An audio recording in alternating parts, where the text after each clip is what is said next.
After being held by his own military and stripped of power from his party, this was the moment Robert Mugabe was expected to resign. But it wasn't to be.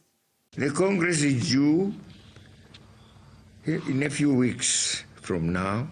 I will preside over its processes, which must not be prepossessed by any acts calculated to undermine it or to compromise the outcomes in the eyes of the public. His rambling address to the nation left many Zimbabweans stunned.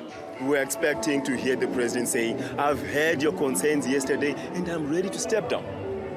This is not what we're expecting, to hear a long speech without any results for us. The biggest thing we were expecting from the speech was for the president to step down. He must step down and leave this for the younger generation. Mugabe says he'll preside over his party's next Congress, but the ruling ZANU-PF party don't want him.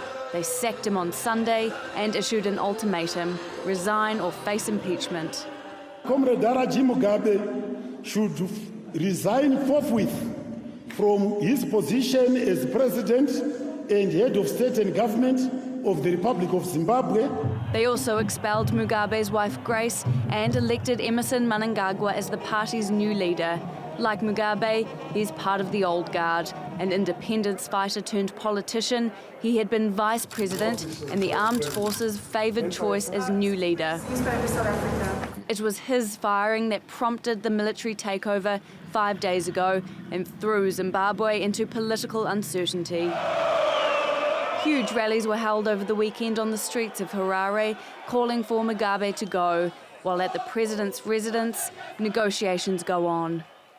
Regional leaders and the armed forces are reportedly trying to stitch together a deal that gives Mugabe what they call a dignified exit.